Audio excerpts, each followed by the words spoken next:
We all know that a moving charged particle can create a magnetic field surrounding itself. That is why a current carrying conductor can also create a magnetic field surrounding itself. Now the question is, how can we measure how much magnetic field is produced at a certain point? Is there any law exist by which we can calculate or we can determine the amount of magnetic field that is produced at a certain point or at a certain region? The answer is yes. There exists a law. The law is Biot-Savart Law. Scientist Biot-Savart gave a beautiful law by which we can determine the amount of magnetic field that is produced at a certain point. Let's see the law and let's see how can we determine the magnetic field from this law. Let's suppose we have a current carrying conductor or a current carrying wire. A certain amount of current, that is I, is flowing through the wire. We take a infinitesimally small length from the wire, that is dl, and we have to calculate the produced magnetic field dB at point P, which is at a distance of r from the selected region.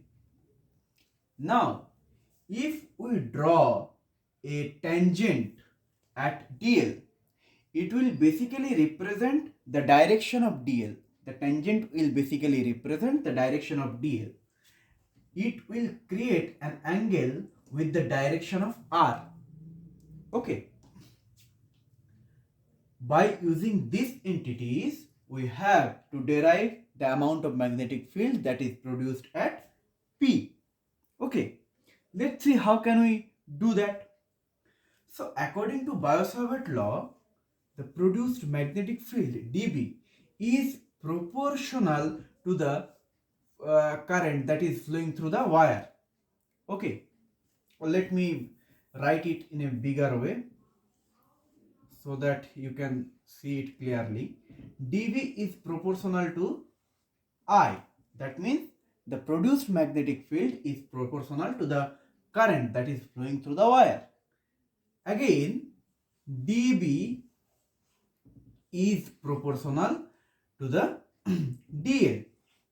That means dB is proportional to the length of the wire that we have selected. Again, dB is proportional to sine theta.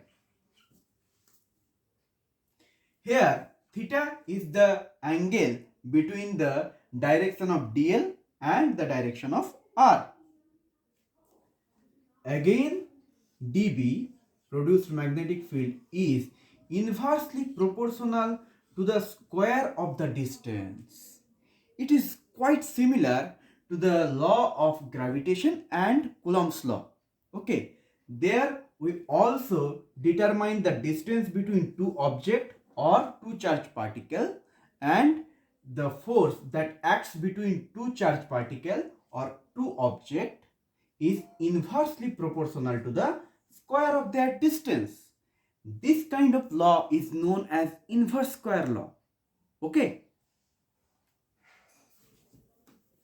Now, there are four relations we have derived from the Biot-Savart law.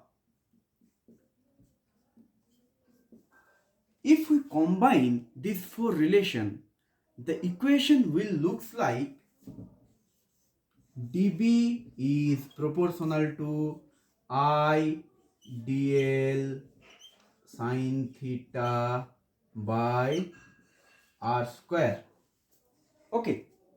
Now, as per the law of mathematics, if we want to replace this proportionality sign with an equal sign, we have to introduce a constant.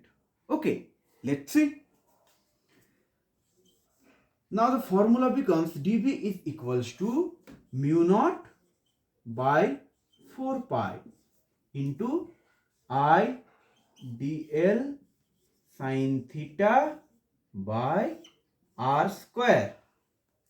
Here mu naught is the magnetic permeability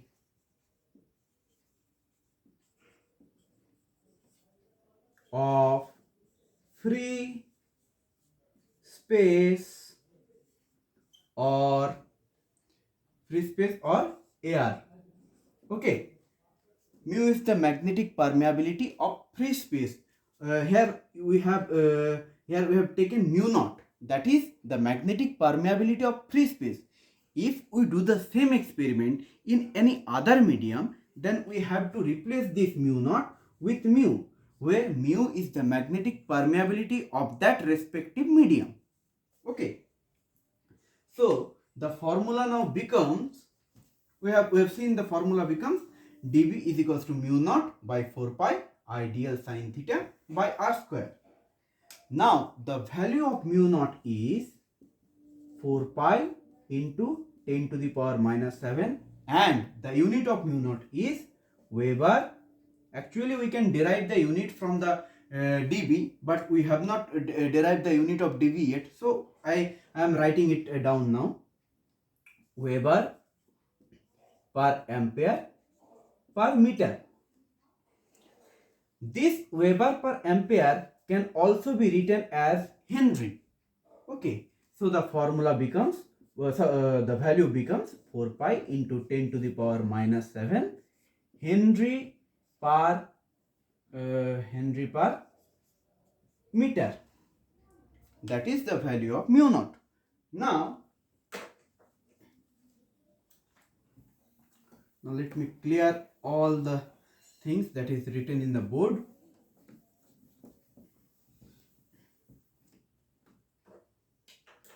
Now let us derive, what is the unit of dB?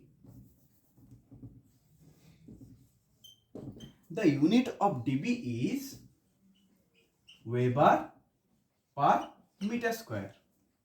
Okay. Now let us see what is the vector form of dB.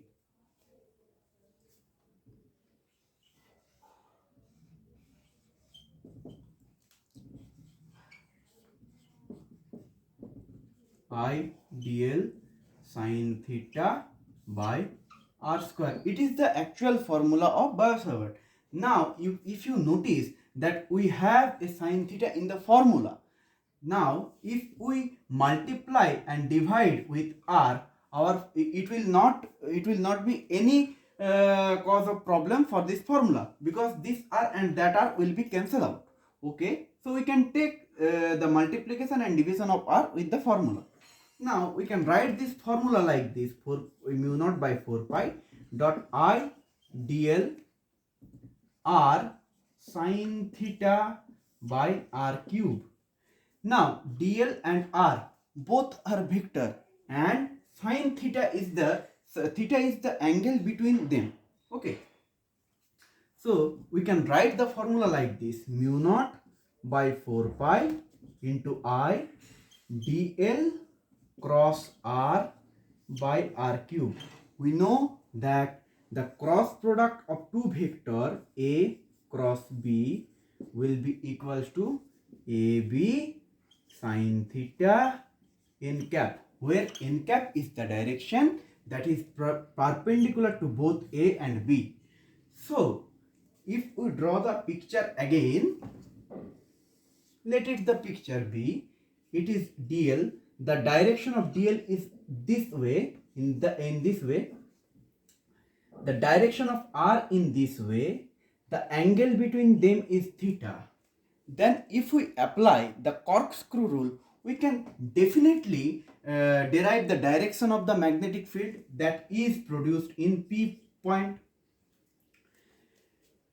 Now if we cross product dl with r, let's take corkscrew rule. Okay, now if we tight a cork in bottle like this way, or if we multiply the dl with r, the direction will be inside the board. It will cross the board like in a perpendicular manner. Okay, that is how we can derive the direction of magnetic field. and that is the direction of magnetic field at P position. We can write the direction of magnetic field by putting a cross sign at the position of P. That is all about Biot-Savart law. Thank you.